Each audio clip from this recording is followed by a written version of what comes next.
reading, and in the first part, we're going to focus on the profile, which here is a 6-2. We're going to speak about the incarnation cross, which is the 4 top gates. We're going to look at the aura type. This is a generator with the sacral center defined. We're going to look at the inner authority, which is sacral, because we always start looking from the right, going to the left. We don't have the emotional center defined. So the next center that is defined is the sacral center. So it's sacral inner authority. So these are the basics for each and every chart we look at. And starting with the profile, the 6th line is the top line of the hexagram. Here we have a visionary. We have somebody that's a role model, that's potentially a teacher, somebody that can seem like older even when they're children, because we can feel this inherent wisdom. It's somebody who has 3 phases of life. So the first 30 years up till the first Saturn return around 29 is going to be a lot of trial and error. And the thing with the 6th line is that it's not built for trial and error. So if you were a 3rd line, it's kind of, you're robust and you're here to continue like that your whole life, but the 6th line isn't. So the second part of a 6th line life can be a bit like coming out of a tumble dryer and be, okay, I don't know if I belong in this world, and kind of sit on the roof and discerning if you really belong in this world. And here the advice is, you do belong in this world. We need you to be incarnated. We need you to be embodied. We need you to be part of the play of life. We need you to not sit on the roof and kind of judge and have opinions about others and about life and looking into the future, but not being in your body. We need you to be down on the field. That's super important. And in the 3rd phase of life from 50, it's really about becoming that role model. And here the 6th line is in the mind. So there is a tendency for arrogance in the 6th line, because from an early age, you probably understood things that not everybody understood. So there's this tendency to kind of become the judge, become the person that knows it. So that's something to be careful about. And like I said, the other risk is to kind of give up on the world because it's so messy and you see something different is possible. So you don't want to play fully, but that's the worst thing that you can do. And on the body side, on the soul side, we have a 2nd line. So that's the 6-2 profile has the 2nd line in the body, which is also the soul. Which is also the unconscious until we kind of become conscious of it. So here we have somebody with this like kind of strong mind and understanding that has a body that is all about flow, that is all about ease, that is all about merging with the other, that has like a spine that wants to move like a snake. So it's a very essential line there. If the 6th line is like the crown chakra, the 3rd eye that kind of sees the big perspective, the 2nd line is very much in the body. It's in the sacral. It's in the sensual. It's in the 2nd chakra, and it has to do with the water element. So it's important for you to have partnership in life. It's important for you that your partner is holding your values. And I have had relationships with 6-2s that I'm a 4-6 that have felt really, really like I'm chosen. And I've been feeling so lucky for being chosen. So that's the way that when the 6-2 finds a partner, they can really be an amazing partner when they value their partner. And the 2nd line, there is a part of you that becomes aware of yourself through relationships, because your mind thinks that you're one thing, but when you start to relate through the body and intimacy as well, you're going to learn new things about yourself. So allow that 2nd line to become aware of yourself. Don't stay in the head, but allow your body in flow with your partner to tell you the truth. That is super important. We can look at the gene keys here and bring in some of the key words for what I just said. Here's a little bit blurry, but the words that I was speaking about, teacher, it's about education, but it's also about surrender to that bigger perspective. Here we have the keyword marriage. Yeah, you want to be merging with your partner, whether it's marriage in a literal sense or not. It's about that very close partnership. And then we also spoke about the spine and the fluids. So that's all that is That is the 6-2. And now we want to go in and look at, we looked at the decimals that are the 6-2. We want to go in and look at the incarnation cross and look at this specific incarnation cross. So it's 5, 15, 10, 17, 18. And you're going to see in your chart that it says also what it's called. So here, this cross is called the cross of prevention. And that's whatever order you have those gates in, it's the cross of prevention. So here we can use the gene keys and we can look at it here. So here it's about magnetism. Here it's about naturalness, here about farsightedness, and here it's about integrity. Now we want to look at this we want to be practical and we want to look at this cross from a nightmare perspective. That's what the gene keys help us do. It takes the incarnation cross, calls it the activation sequence, and it says there is a nightmare scenario and there is a good scenario. And always when we look at how it plays out, we're going to start with the activation sequence. We're going to see how that is affecting the relationships. We're going to see how that's affecting the core wound. And then we're going to flip the coin and see how can we live this in a higher frequency. So that's the basic part of how we work with this. So 15, 10 in the lower frequency. Here we do have somebody who can be really extreme, because you haven't really learned how to be natural. Maybe you have learned to be like egoistic, but that's not natural either. So there is like a mismatch of what it is to behave as you in every single moment, and see that also depends on the inherent rhythm that you have in you. You're not going to behave the same every single day. You're not going to behave the same in every single group of people. What you need to do is to tune in and feel, who am I today? What's right here?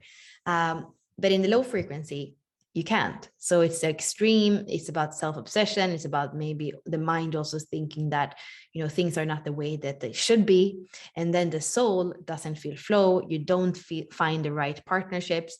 You don't feel like you want to merge with anybody else at all. There's going to be a lot of opinions and judgment. Maybe you are the one judging all the time because you don't feel like you're home in different groups, or other people are judging you. It's going to be a lot of shocks. Here we look at the agitation of the 51 in relationships. It's going to feel like, okay, I'm trying here to have that deep partnerships that I know is possible, but actually it's just feeling like I'm getting burned, or I'm getting shocked, or the other person is getting shocked. There's not this true passion where the heart is there. There might be kind of a passion that's more like lust, but it's not something that like really builds. And that means that you're going to feel inadequate. You're going to feel like, supposedly you have a lot of instrument, you understand a lot of things, but no, you're feeling inadequate and your heart doesn't dare to completely open because it's not worth it. There is so much judgment and so much opinion in relationship that it's not worth it. And then you can't serve the world. You can't be this magnetic role model. So the core wound, it would be like a very long reading to tell you exactly how you have this loop between your mind and running away from your wound, and you need to add your body, your emotions, and your life force to break the spell, kind of thing. But we're not going to go in detail to that, but it's important that you don't get stuck in your objective mind, and that your body, the little boy in you, is not going to feel safe, and you're going to have internalized things that happened when you were 7-14, where you kind of felt inadequate again. So that's like fueling this core wound of kind of things not being right. And then how you often can use your mind in order to pretend that things are good. No, instead, we want you to tune into the body. We want you to tune into the flow. We want you to tune into those relationships where there is reciprocity, where you feel like there is resourcefulness. And it's also very important for you, very, very, very important, that the little boy in you, that he gets safety, rhythm, routine. That's so important. I want you to have a rhythm every day in your life that is healthy. If you tend to be extreme when it comes to sleep, the time, the hours that you're sleeping, when it comes to the way you eat, when it comes to the way you work, then your little boy, it's not going to feel certainty and safety. He's going to feel, his nervous system is going to be really amped up. So I want you to create rhythm, safety, certainty, routine, not in order for it to be boring, but in order for you to be able to wake up in the morning and be natural. If you have extremes, you're going to wake up in the morning and feel like not good, and you're going to probably drink coffee, or it's going to be the weekend and you have like your week has been maybe working so hard so that you just want to drink to relax. All these things are going to be counterproductive. And they're going to keep you in the loop of the core wound of inadequacy, when actually what you're here to do in the world is to find your soul fractal and to create harmony with that soul fractal. That is super important. You were born in 82, I'm born in 82 as well. So we have similarities in the outer planets that we're going to look more at in the human design profile. But you are here to find those partnerships that are going to nurture you. That's how you find your balance. If you are stuck in some of the memories from your childhood, your adolescent, how your parents related to life, it's not gonna like not matter how much you learn, how big your toolbox is, you're still not gonna feel like you can completely trust life to be natural. You're still kind of going to drive life through your mind, and you're not going to find those beautiful possibilities of relationships, partnerships, where there is a complete merging and a complete getting to know yourself through the intimacy and not just through the mind. So going back to some of those outer planets that we don't have in the gene key chart, you're going to see, being born in 82, you're going to have extremely powerful activations here in your splenic center, going to the sacral center. So this means that you are a sacral splenic being. You're here, you know your truth in the now. Your inner authority is sacral. You don't have the emotional center defined. You are sacral. You're going to know in the now, your body, the same way as you relate. This is really practical. The same way you relate to food, you want to relate to situations and people. You are going to feel your body if it goes like towards people, situations, or if it goes away from them. That's the way that you know your truth in the now. You can also trust your senses. So here it's your smell, does somebody smell right? Does it sound right? Does it feel right? Does it taste right? You want to use all your senses in order to know your truth in the now.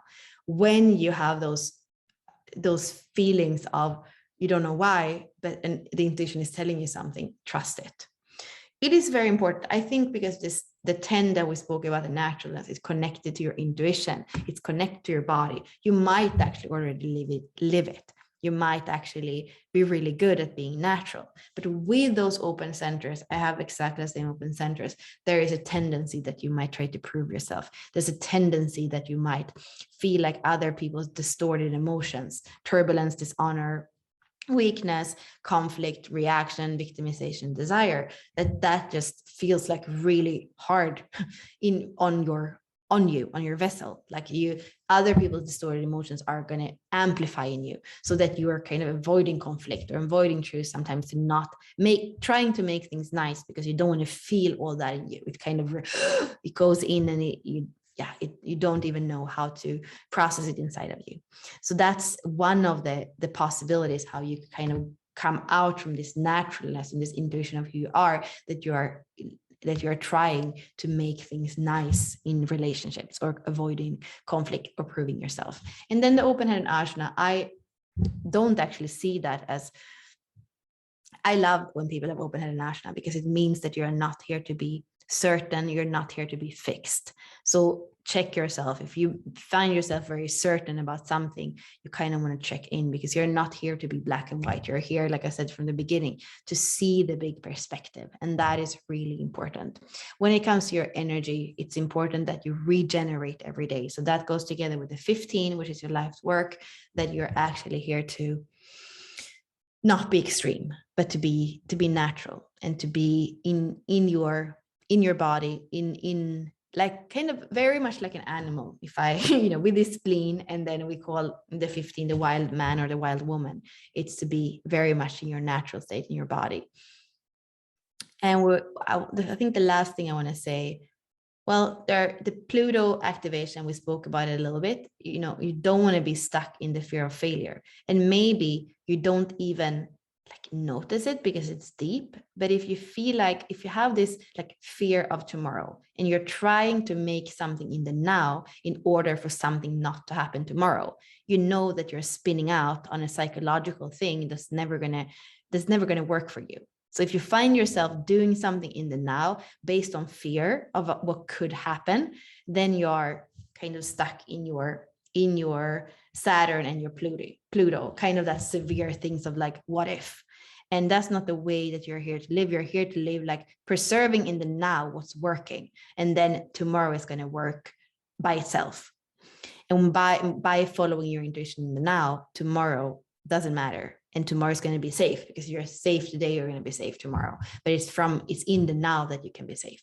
And the North Node is Cancer. So there is something about nurturing that is extremely important. I think that goes back to the first line of the SQ, that security and foundation that the little boy needed. So you want to give yourself that nurturing. If nobody else give you the nurturing, you become the role model. You become your own parents. You give you that. You tell yourself, that you're good enough, and that you're nice to yourself. You have that reciprocity with your inner child, with the innocent part of you. You want to include that.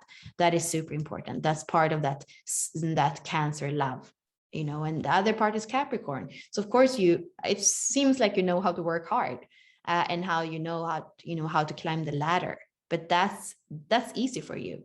And that's going to probably drain you because you're not here to live the same life as you lived before, or that your parents lived, or your ancestors, your lineage has lived. You're actually here to learn about love. You're here to learn about nurture. And that can be a bit provoking to people, but you're here to provoke people into liberation. That's something important in your life because that's your North Node. So I know if you are new to this is a lot of information, and this is basically a complete reading. So I do always think it's a good idea to do a 2-on-1 reading or session with me and Ashley, where we can actually be in interaction about the chart, where you can ask all your questions, where we can go in deeper and explain better, because you're kind of new to this, the parts that still feel blurry, and also the parts that feel extremely interesting and on point, so that we can have fun there. So that would be my recommendation for continuing. Thank you.